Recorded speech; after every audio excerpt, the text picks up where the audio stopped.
Hi everyone, I'm Maria Munina Ablas, and for this lecture video, we'll be talking about the Presidential Proclamation and national law in the one of the marine protected areas here in the Philippines under the NIPAS.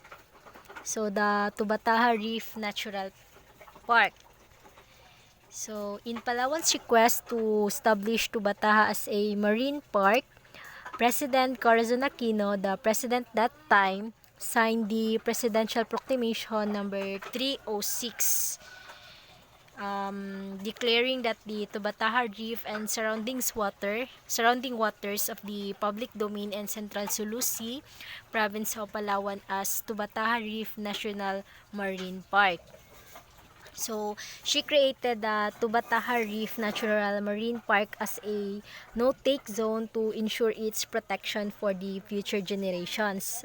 And the primary purpose for this establishment of this National Marine Park is to protect and preserve the coral reefs atoll with its abundant and diverse reef assemblage, including the marine turtles and water birds found roosting in the area.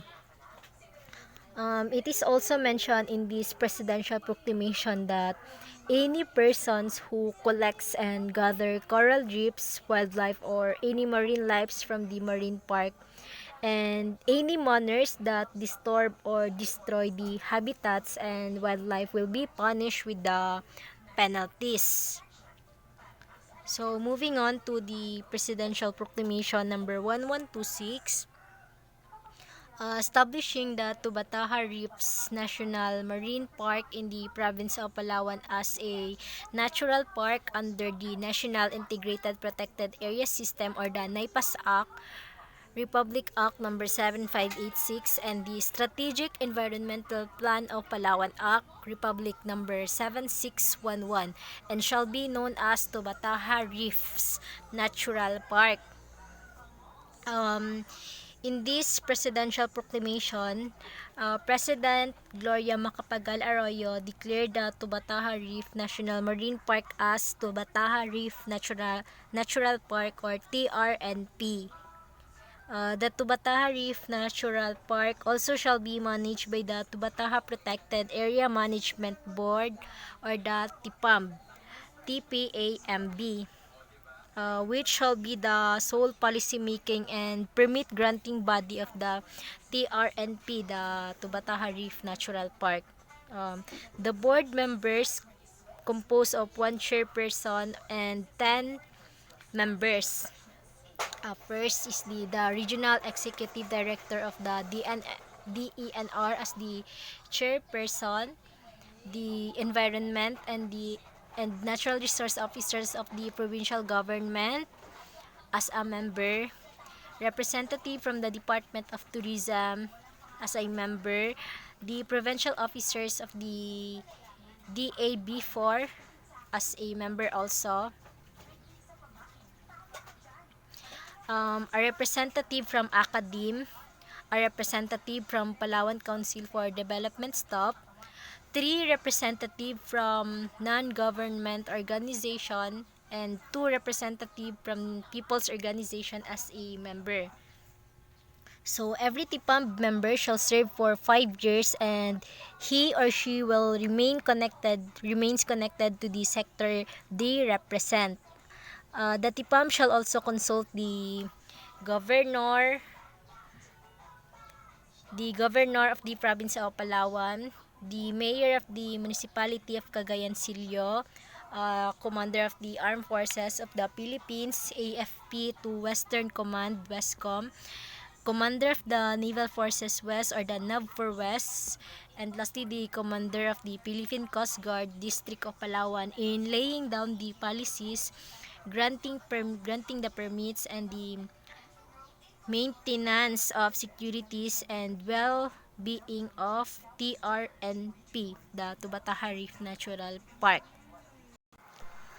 It is also mentioned in this presidential proclamation number 1126 that any persons who will catch, collect, and gather wildlife and any other natural resources that may also cause pollution in the area or enter the area without permit will violate the Republic Act number 7586 or the NIPAS Act of 1992 and such other laws pertaining to the sound management and conservations of natural resource shall be punished and in accordance with the prescribed penalties under existing laws, rules, and regulations.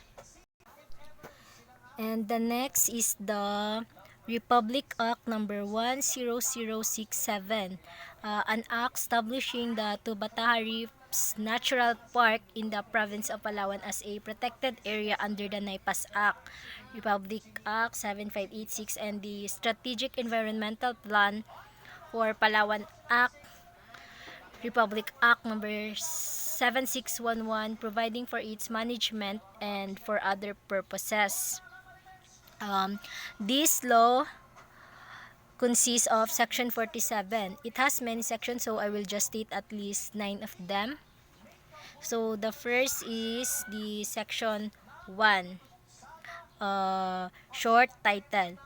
This act shall be known and referred to as Tubbataha Reef Natural Park, or most commonly known as the TRNP Act of 2009.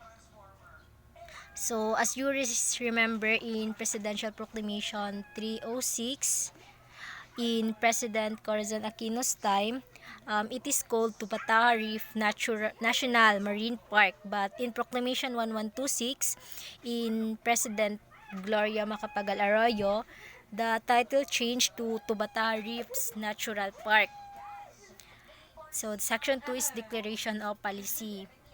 There shall be pursued by managing the TRNP under a no-take policy and through a sustainable and participatory management, taking into consideration all applicable laws and international convention to which the Philippines is a signatory.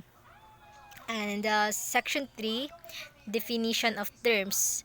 For purposes of this act, the following terms shall be defined as follows.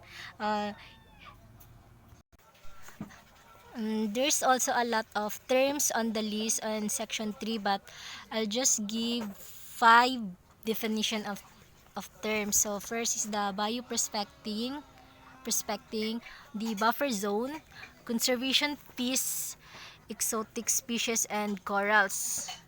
The bioprospecting it refers to research, collection, and utilization of biological and genetics resources for purposes of applying the knowledge derived therefrom solely for commercial purposes. And the buffer zone refers to the unidentified area outside the boundaries and immediately adjacent to Tubbataha Reef Natural Park that needs special developments control in order to avoid or minimize harm to protected areas. The Section 4 is the scope and coverage. Section 5, establishment of a buffer zone. Section 6, management of TRNP, the Tubbataha Reef Natural Park. And Section 7, the management plan. Section 8, zoning, and Section 9, successor plan.